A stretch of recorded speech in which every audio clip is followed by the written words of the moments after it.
একটা প্রবণতা হচ্ছে আমাদের আমরা যখন সোশ্যাল মিডিয়াতে কোনো একটা কিছু দেখি আমরা সেটাকে অন্ধের মতো ফলো করা শুরু করি। আপনি অন্ধের মতো ফলো না করে আপনি ডাটা ড্রিভেন সিদ্ধান্ত নেন। আপনাকে স্মার্ট মার্কেটার হতে হবে। স্মার্ট মার্কেটিং করতে গেলে আপনাকে কিন্তু কারো কথা অন্ধভাবে ফলো করলে হবে না। আপনি ডাটার উপর ডিপেন্ড করে সিদ্ধান্ত নিবেন। Facebook আপনাকে যে ডাটা দিচ্ছে সেই ডাটাটা এনালাইসিস করে আপনি বুঝতে পারবেন যে কোন সময়টা আপনার কনটেন্ট আপলোডের জন্য বেস্ট টাইম, কোন সময়টাতে আপনার অডিয়েন্সরা সবচেয়ে বেশি অ্যাক্টিভ থাকছে। আসসালামু আলাইকুম। আশা করি ভালো আছেন। আপনার কনটেন্টে সেটা ভিডিও হোক অথবা ইমেজ হোক, রিচ বাড়াতে সঠিক সময়ে আপলোড করাটা খুবই জরুরি। এখন এই যে Facebook, এই Facebook একটা মহাসমুদ্রের মতো। আপনি যদি সঠিক টাইমে আপনার পোস্ট বা রিলস আপলোড করতে না পারেন, সেটা খুব সহজেই এই মহাসমুদ্রের মধ্যে হারিয়ে যাবে এবং সেটা আপনার কাঙ্ক্ষিত অডিয়েন্সের কাছে পৌঁছাবে না। এখন এই ভিডিওটা তৈরি করার আগে আমি ইউটিউবে কিছু রিসার্চ করেছি এবং আমি রিসার্চ করে দেখেছি যে কিছু কন্টেন্ট ক্রিয়েটর তারা বলছে যে আপনি সকালবেলা আপনার পোস্ট আপলোড করেন। কিছু কন্টেন্ট ক্রিয়েটর বলছে যে আপনি সন্ধ্যাবেলা আপনার পোস্ট আপলোড করেন যখন মানুষ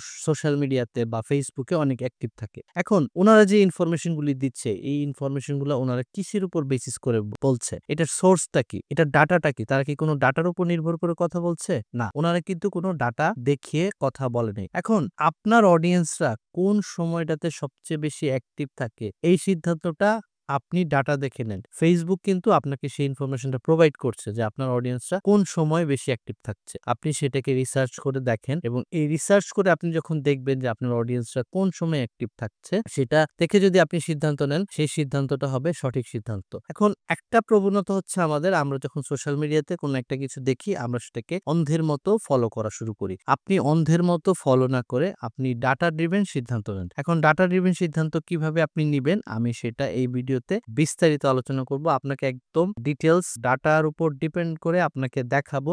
Facebook আপনাকে যে ডাটা দিচ্ছে সেই ডাটাটা এনালাইসিস করে আপনি বুঝতে পারবেন যে কোন সময়টা আপনার কন্টেন্ট আপলোডের জন্য বেস্ট টাইম, কোন সময়টাতে আপনার অডিয়েন্সরা সবচেয়ে বেশি অ্যাক্টিভ থাকছে। এটা করার জন্য আমাদের ফোনে একটা অ্যাপ ইনস্টল করে নিতে হবে, যে অ্যাপটার নাম হচ্ছে মেটা বিজনেস সুইট। মেটা বিজনেস সুইট থেকে আপনি এই ধরনের সকল ইনফরমেশন পেয়ে যাবেন। মেটা বিজনেস সুইটটি ইনস্টল করার পরে আপনাকে এই বিজনেস সুইট অ্যাপটিতে লগইন করতে হবে। লগইন করার জন্য আপনার ফেসবুকের আইডি এবং পাসওয়ার্ড ব্যবহার করতে হবে। আমি মেটা বিজনেস সুইটে চলে যাচ্ছি এখন। মেটা বিজনেস সুইট থেকে এই যে এখানে ৩টা ডট আছে, সেখান থেকে আপনাকে টুলস যে আইকনটা আছে সেই টুলস আইকনে ক্লিক করে চলে যেতে হবে ইনসাইটস এ। হ্যাঁ, ইনসাইট থেকে আমরা এখন চলে যাব হচ্ছে স্ক্রল করে এখানে একটা অপশন আছে অডিয়েন্স। হ্যাঁ, অডিয়েন্সে সি মোর ইনসাইটে যে অপশনটা আছে সেই অপশনটাতে আমরা ক্লিক করব।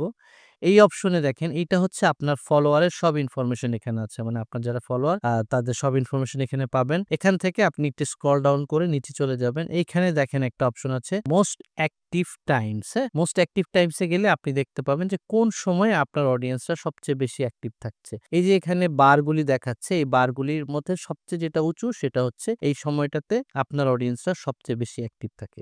এখন এখানে একটা জিনিস আপনারা খেয়াল করেন, সেটা হচ্ছে দেখেন the majority of your followers are active on Facebook around 6 AM PST। এখানে কিন্তু টাইম জোনটা বলছে PST, আমাদের দেশের টাইম জোন কিন্তু BST, মানে বাংলাদেশি স্ট্যান্ডার্ড টাইম। আপনারা এই PST টাইমটাকে BST তে কনভার্ট করে নেবেন। হ্যাঁ, এটা আপনি জাস্ট গুগলে গিয়ে সার্চ দিলেই আপনি ইজিলি পেয়ে যাবেন। এখন দেখেন আমার অডিয়েন্সের যে অ্যাক্টিভিটি সেটা মোটামুটি 12 AM থেকেই শুরু হচ্ছে। 12 AM মানে হচ্ছে যদি বাংলাদেশি স্ট্যান্ডার্ড টাইমে কনভার্ট করি তাহলে হচ্ছে 2 PM। হ্যাঁ, মানে দুপুর 2টা থেকে শুরু হচ্ছে, তারপর হচ্ছে 3 PM এ আরেকটু বাড়ছে, সেটা হচ্ছে 5টা, বিকেল 5টা, তারপরে 8টায় গিয়ে এটা একদম পিক টাইম হয়ে যাচ্ছে। তাহলে দেখেন এই যে ডাটাগুলি আছে এই ডাটাগুলির উপর ডিপেন্ড করে কিন্তু আমি আমার সিদ্ধান্ত নিতে পারছি যে কোন সময়টা আমার জন্য বেস্ট কন্টেন্ট আপলোড করার। এখন যদি দেখেন এই যে 8টার পরে কিন্তু এটা আবার 3 ঘন্টা পরে এটা কিন্তু নিচের দিকে নেমে আসছে। আমি যদি 9 AM বলি তাহলে এটা হচ্ছে রাত 11টা আমাদের দেশের টাইমে। এখানে কিন্তু আবার অডিয়েন্স রিটেনশনটা অনেক কমে যাচ্ছে, আমার অডিয়েন্স এখানে